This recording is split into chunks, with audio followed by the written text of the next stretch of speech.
जय गुरु जी। जय गुरु जी। संगत जी, संगत जी जुड़ जाएं। संगत जी जुड़ जाएं। शिव पुराण का टाइम हो गया है। संगत जी ओम नमः शिवाय। शिव जी सदा सहाय। ओम नमः शिवाय। गुरु जी सदा सहाय। ओम नमः शिवाय। शिव जी सदा सहाय। ओम नमः शिवाय। गुरु जी सदा सहाय। ओम नमः शिवाय। शिव जी सदा सहाय। ओम नमः शिवाय। गुरु जी सदा सहाय। ओम नमः शिवाय। शिव जी सदा सहाय। ओम नमः शिवाय। गुरु जी सदा सहाय। ओम नमः शिवाय। शिव जी सदा सहाय। ओम नमः शिवाय। गुरु जी सदा सहाय। जय गुरु जी। शुक्राना गुरु जी। संगत जी, आज सबसे पहले 2024 गुरु जी ने हमें दिखाया है आज का दिन। इसकी बहुत सारी शुभकामनाएं सारी संगत दे रही है, एक दूसरे को दे रही है, गुरु जी महाराज हमें दे रहे हैं। बस इसी तरीके से हम लोग खुशियां बांटते रहें और मैं तो कहती हूँ गुरु जी की सेवा में इसी तरीके से जुड़े रहें। और महाराज कहते ना कि पहली तारीख को आप जो काम करोगे पूरे साल वही काम होता है। तो महाराज ने कल मेरे को ये इच्छा डाली कि तू शिव पुराण पढ़, ताकि मैं पूरे साल शिव पुराण पढ़ती रहूं, क्योंकि मुझे शिव पुराण पढ़ना बहुत अच्छा लगता है। महाराज मेरी ये सेवा को आप बीच में बिल्कुल ये ऐसा मेरे मन के अंदर नहीं आए कि मैं कभी भी अपनी सेवा से कभी भी विमुख हूँ। कभी वैसे मैं 8 बजे का ही संगत जी टाइम रखूंगी, लेकिन कभी मान लीजिए मैं 8 बजे नहीं आना होगा तो मैं सुबह पोस्ट डाल दिया करूंगी कि सुबह मैं किस टाइम आ रही हूँ। थोड़ी देर पहले मैं लाइव आई थी और मेरी जो फ़ोन है इसमें चार्जिंग ख़त्म हो रही थी, तो मैंने चार्जर से लगाया और उस वाले वीडियो को मैंने डिलीट कर दिया। तो मैं बता रही थी कि जब हम कभी सत्संग में जाते हैं या बड़े मंदिर जाते हैं तो 4 तरीके की संगत होती है, ऊंगे डूंगे पुंगे लूंगे। और जो ऊंगे होते हैं वो क्या होते हैं, चाहे वो सत्संग में आए या मंदिर में जाते हैं तो वो सीधा ऊँगने लगते हैं, उनको नींद आ जाती है। वो कुछ भी गुरुबाणी चलती है या कोई भी सत्संग सुनते हैं और सीधा अपनी आंखें बंद करते हैं और अपने नींद में अपने विचारों में खो जाते हैं।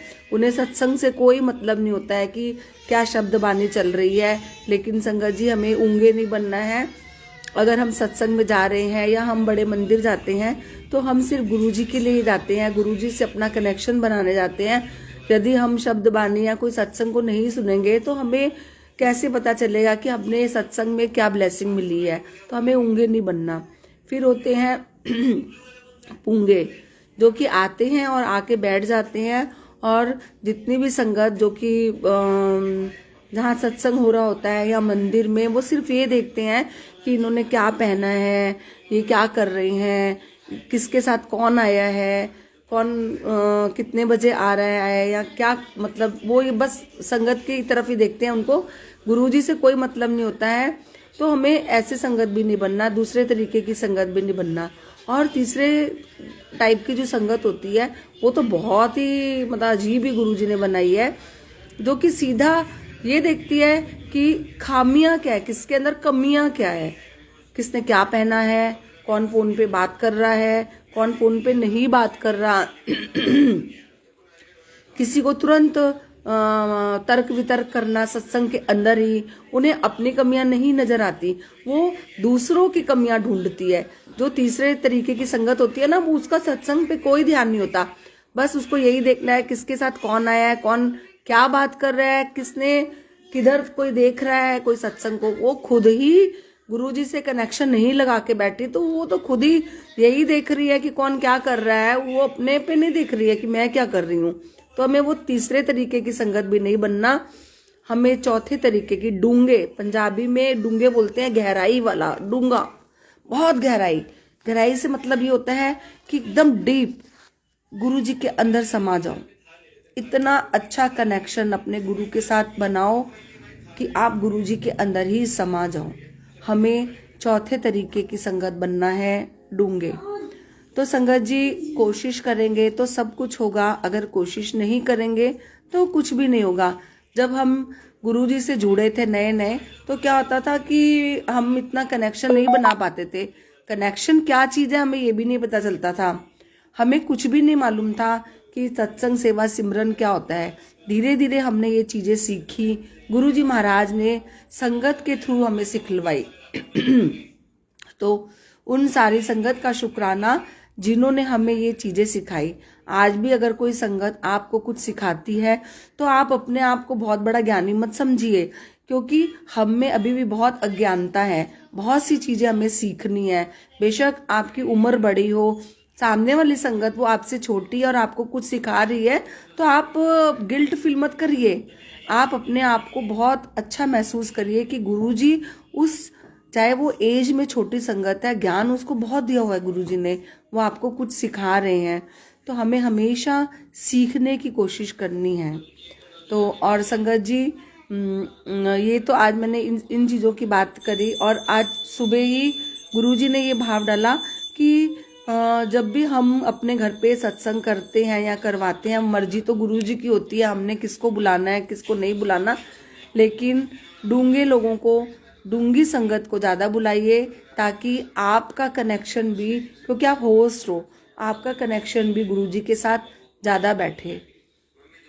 गुरुजी ने खुद ही कहा है कि सारी संगत नहीं है, पंगत भी है बीच में। हमारे घर में अगर सत्संग हो रहा है तो इसका, अगर 200 संगत आई है, 200 की 200 संगत नहीं होती है, उसके अंदर नॉन संगत भी होती है। वो गुरुजी को मालूम है, हमें इस बारे में कोई तर्क वितर्क नहीं करना। लेकिन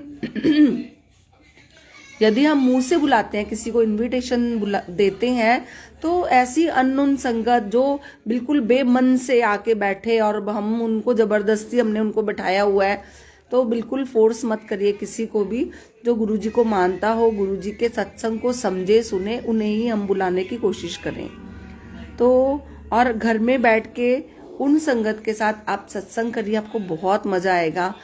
सत्संग गुरुजी करवाते हैं, लेकिन ठीक है, लेकिन उसमें क्या होता है ना, हमारी जिम्मेदारी बहुत ज्यादा हो जाती है, तो थोड़ा ध्यान हमारा भटकता है। आज मैंने भी सत्संग किया खुद अकेले अपनी फैमिली के साथ बैठ के, तो मेरा बहुत अच्छा कनेक्शन गुरुजी के साथ बैठा, सब कुछ चला, प्लेलिस्ट चली, और सब कुछ गुरुजी की मर्जी का लंगर बनवाया। गुरुजी ने खुद ही चूज करवाते हैं कि क्या बनाना है, लेकिन इतना बढ़िया, इतना अच्छा कनेक्शन बैठा कि शायद ही मेरा कभी बैठा हो। शायद इसमें भी गुरुजी की कोई मर्जी होती है कि उन्होंने हमारा कनेक्शन, और मैं बहुत खुश हूँ कि आज 1 तारीख को गुरुजी ने कनेक्शन इतना अच्छा मेरा बिठाया अपने साथ। तो महाराज, मेरा कनेक्शन आगे 364 दिन अब रह गए हैं इस साल को, तो 364 दिन गुरुजी मैं चाहूँगी कि मेरा कनेक्शन आपके साथ ऐसा ही बना रहे, मैं कभी भूल के कोई गलती ना करूँ। अगर मैं अपने रास्ते से विमुख होती हूँ तो महाराज किसी संगत के द्वारा मुझे ये मैसेज ज़रूर पहुँचाए कि मैं गलत रास्ते जा रही हूँ या मैं कोई गलत कर्म कर रही हूँ। लेकिन गुरुजी, प्रॉमिस करती हूँ, मैंने आज तक कोई अपनी तरफ से कभी कोई गलत नहीं करने की, मतलब हमेशा मेरी ये इच्छा होती है। चाहे वो संगत है, मैं बहुत गुस्से वाली थी, बहुत गुस्से से बोलती थी, लेकिन मैं आज किसी संगत से बात करती हूँ तो मैं बहुत, कहीं ना कहीं मेरे अंदर बहुत सॉफ्ट कॉर्नर है। गुरुजी ने ग्रुप का एडमिन जरूर बनाया है, लेकिन मेरी संगत, गुरुजी की संगत जो है, वो जानती है कि मैं कभी किसी से रूड बात बिल्कुल नहीं करती हूँ, क्योंकि मुझे महाराज ने हमेशा ये सिखाया है कि अगर आप किसी को कुछ समझा भी रहे हो तो आप बिल्कुल सॉफ्ट होके उससे बात करिए। सारी संगत गुरुजी महाराज की है, हम समझाने वाले कोई नहीं होते हैं।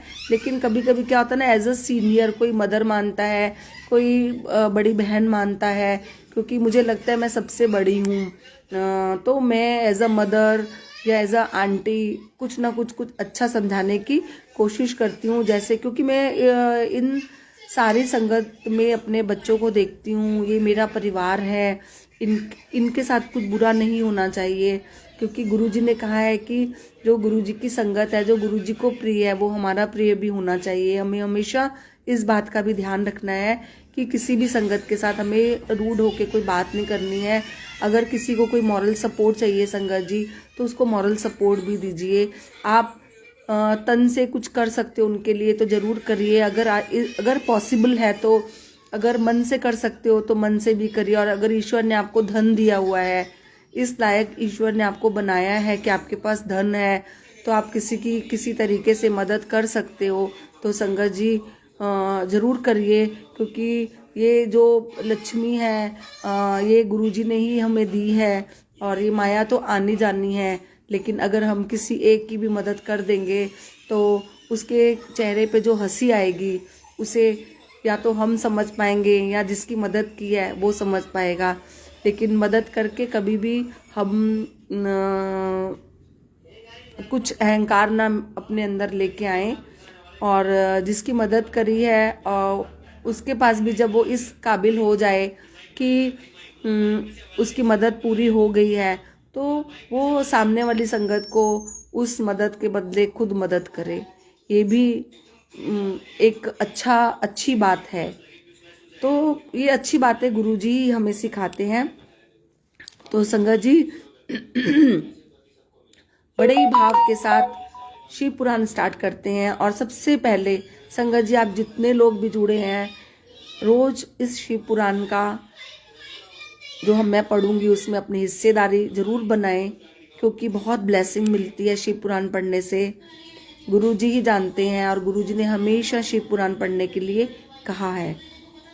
श्री शिव महापुराण रुद्र संहिता प्रथम खंड प्रथम अध्याय।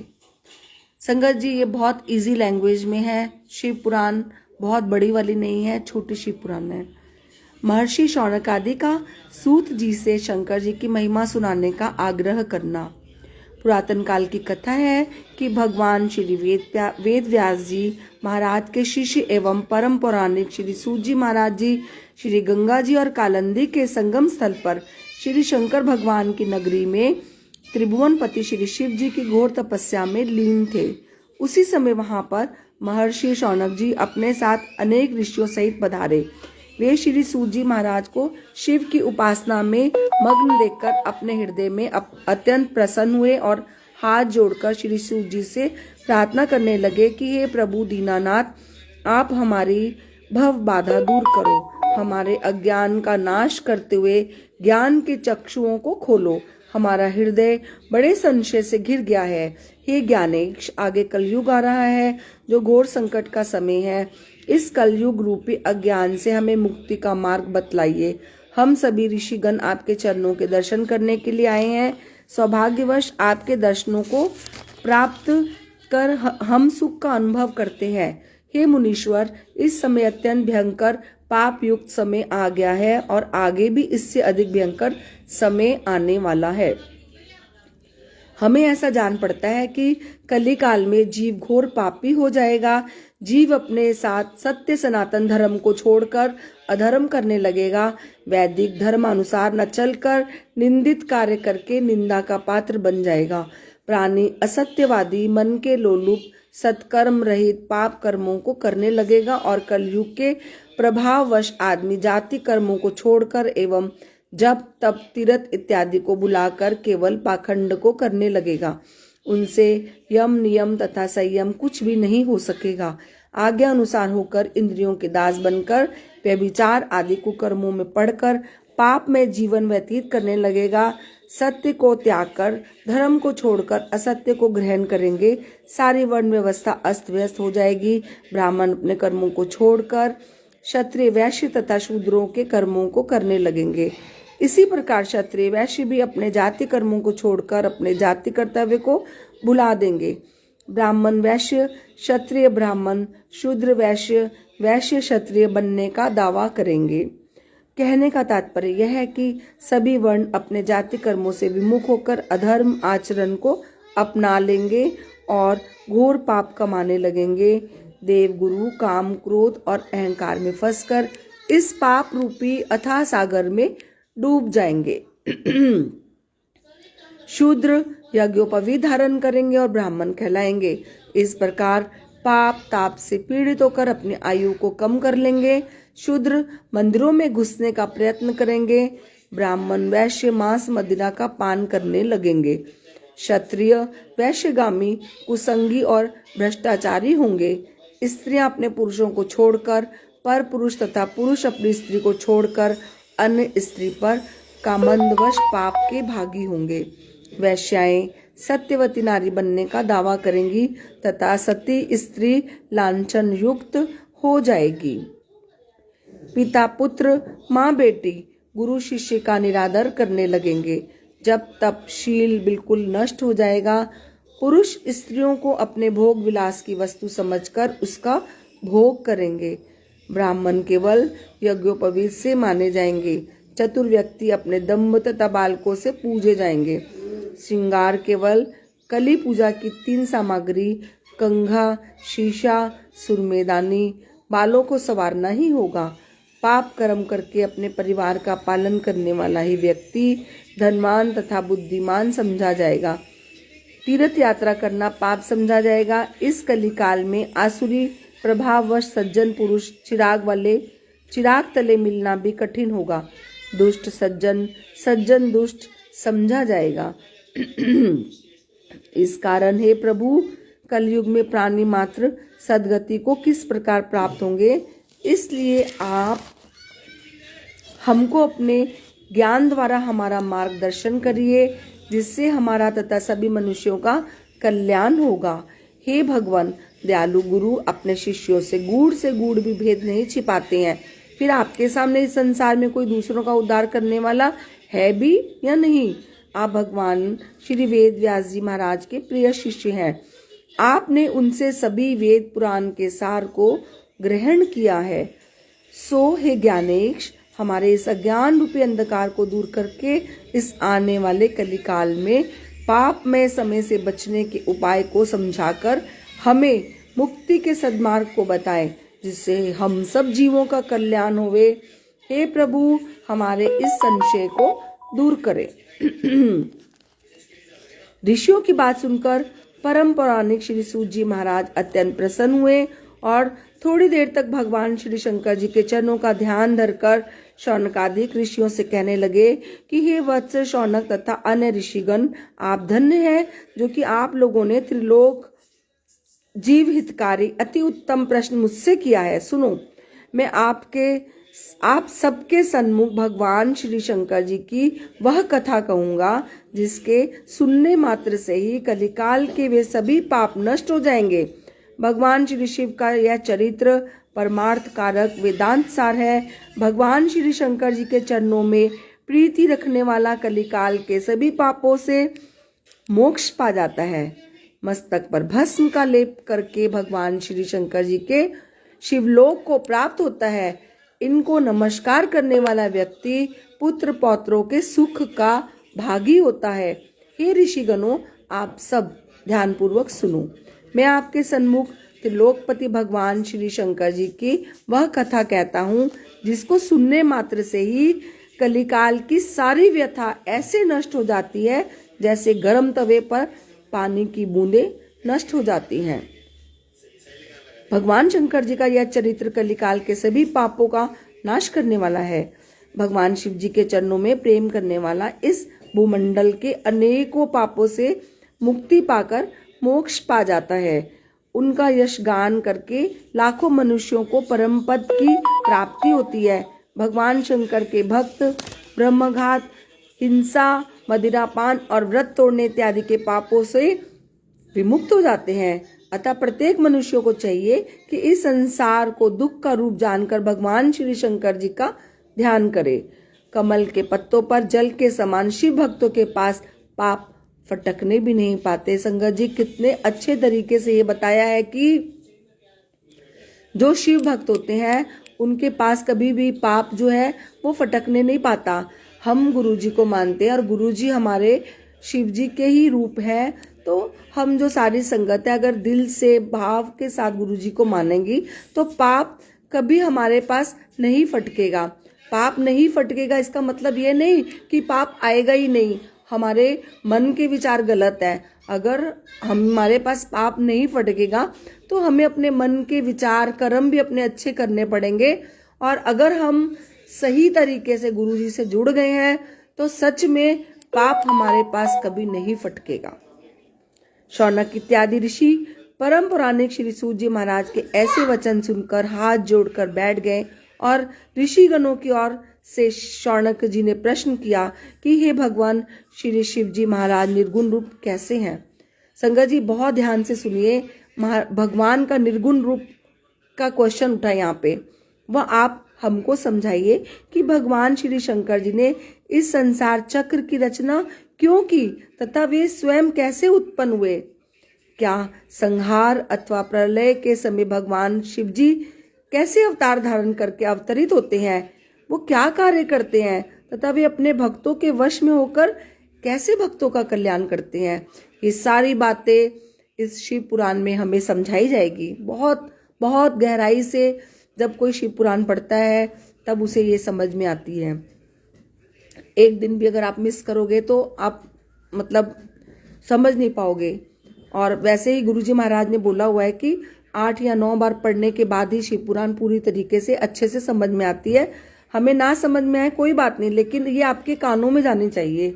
अगर आप सुनोगे तो आप समझोगे। हे भगवान, आप गुरु कृपा से भूत भविष्य तथा वर्तमान तीनों काल के विषय में पूर्ण ज्ञानी हैं। हमारे माता पिता व गुरु आप ही हैं। इस संसार में आपके समान कोई दूसरा संयम आदि नियमों का पालन करने वाला नहीं है। आपने भगवान से सभी कुछ सुना है। सौभाग्यवश आपसे हमारी भेंट हो गई है। बिना सौभाग्य के आपके दर्शन दुर्लभ है।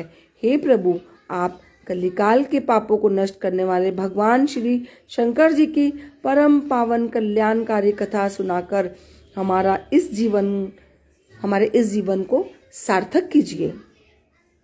हे पाप मोचन, हे जगत पिता, हमारा इस संकट से उद्धार कीजिए।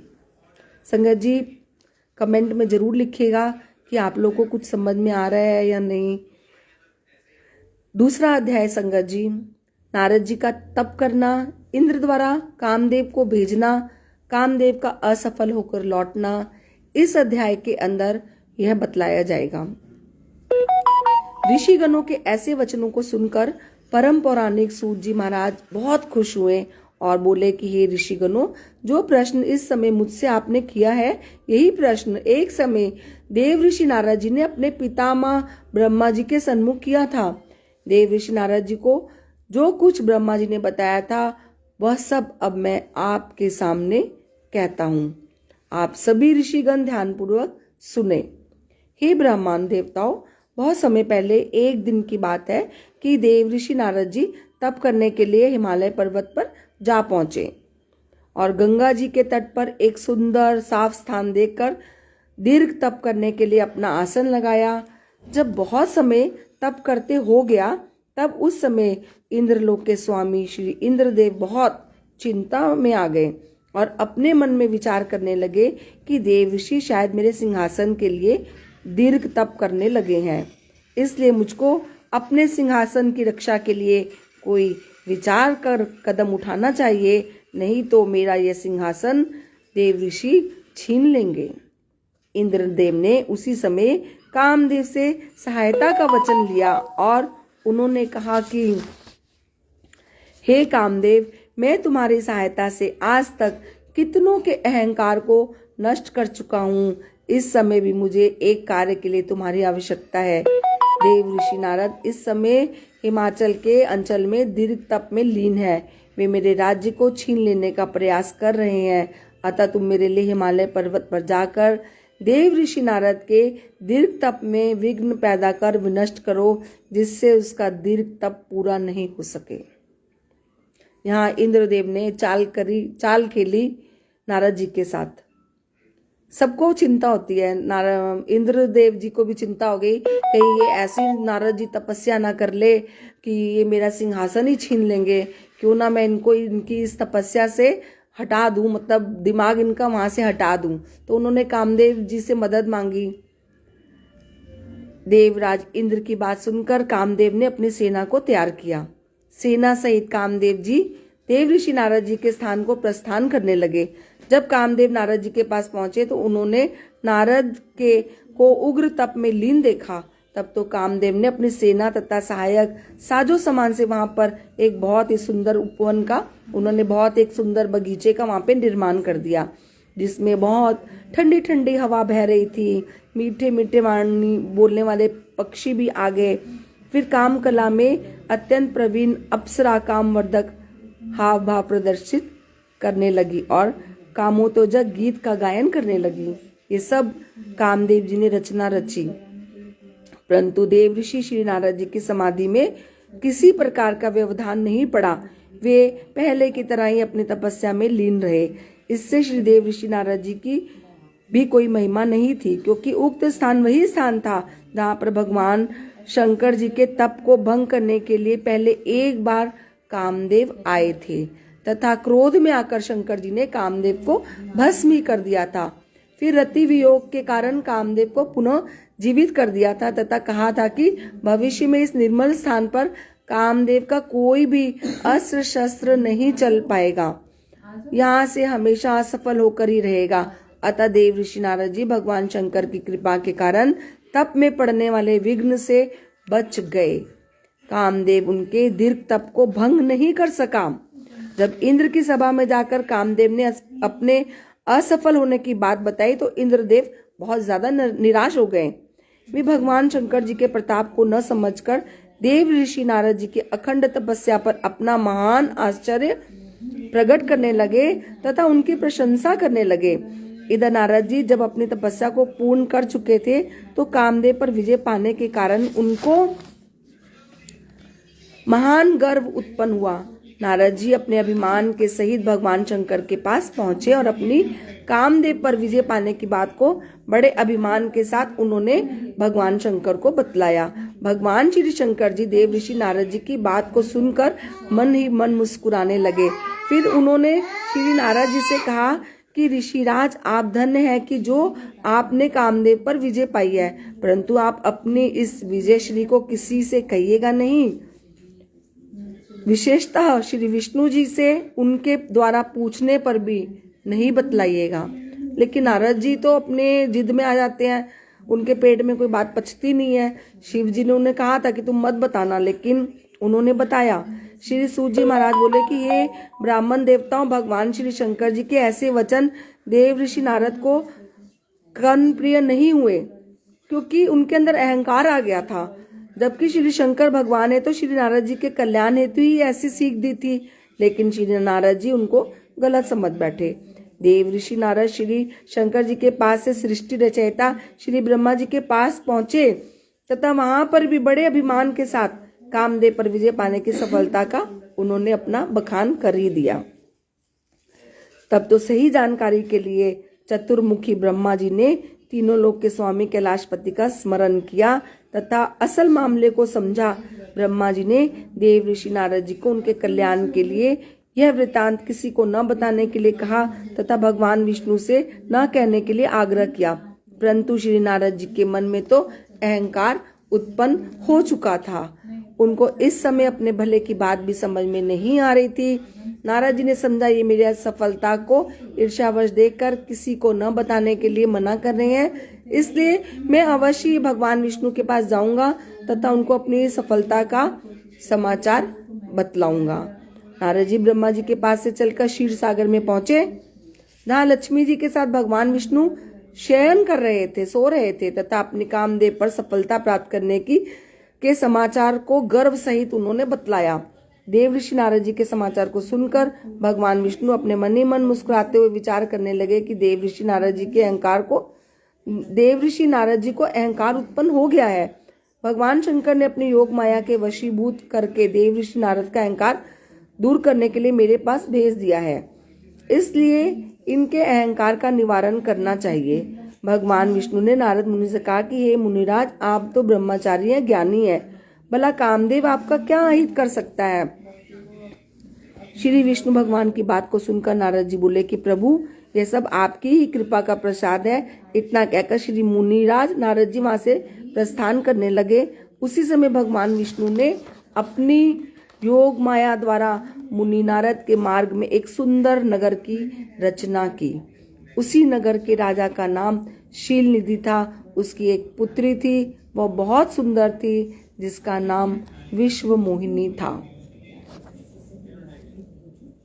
संगत जी, क्षमा चाहूंगी, 8:30 बजे दीपक अंकल का टाइम हो जाता है और शायद मैं ही लेट हो गई थी, 5-7 मिनट देखती हूँ। मैं कल से या तो टाइम चेंज करूंगी और ज़्यादा से ज़्यादा शिव पुराण पढ़ने की कोशिश करूंगी। संगत जी ऐसा करते हैं, हम कल से दोपहर 2 बजे शिव पुराण पढ़ते हैं। आप प्लीज कमेंट में लिखिएगा कि 2 बजे सबके लिए ठीक है ना, क्योंकि मुझे कोई भी कमेंट शो नहीं हो रहा और मैं नहीं चाहती कि जो संगत रेगुलर आती है उनका टाइम मैं लूं, क्योंकि देखिए सबकी अपनी अपनी सेवा है। मैं 2 बजे आ जाऊं, आप लोग जुड़ो हुए ना कल से दोपहर को 2 बजे। संगत जी प्लीज कमेंट में लिखिएगा। और आज्ञा लेती हूँ गुरु जी से, कल हम लोग शील निधि की पुत्री, उनका हम लोग विश्व मोहिनी का पूरा हम लोग उसके बारे में पढ़ेंगे। संगत जी ज्यादा से ज्यादा जुड़िएगा और मैं ज्यादा से ज्यादा ये शिव पुराण को जल्दी समाप्त करने की कोशिश करूंगी। आगे जैसा गुरुजी चाहेंगे वैसा ही होगा। कल 2 बजे सब जुड़िएगा, दोपहर को 2 बजे अपने फटाफट लंच बना लीजिएगा जितनी संगत जुड़ी हुई है 2 बजे। और अगर नहीं भी ये सूट कर रहा तो मुझे जरूर लिखें। सारी संगत को प्यार भरी जय गुरुजी। गुरुजी महाराज सबको ब्लेस करे। मुझे कोई कमेंट, कोई नाम शो नहीं हो रहा, तो सारी संगत को गुरुजी महाराज बहुत ब्लेस करे। मुझसे कोई गलती हो गई हो इस दौरान शिव पुराण के दौरान तो गुरुजी महाराज मुझे माफ करना। वैसे तो महाराज ने ये सेवा बहुत बहुत बार कराई है और मैं चाहती हूँ कि जिंदगी भर करती रहूं, आगे गुरुजी की मर्जी, क्योंकि मैं से कुछ नहीं होता। तो जय गुरुजी, जय जय गुरुजी, वाह वाह गुरुजी, धन धन गुरुजी, शुक्राना गुरुजी, ब्लेसिंग्स ऑलवेज गुरुजी। हमारे गुनाहों को बख्शो Guruji, love you Guruji, sorry Guruji, with smile. सारी संगत ने हंसते रहना है, मुस्कुराते रहना है 2024 में, बस स्माइल देनी है अपनी। जय गुरुजी। कल मिलेंगे 2 बजे। जय गुरुजी, जय जय गुरुजी।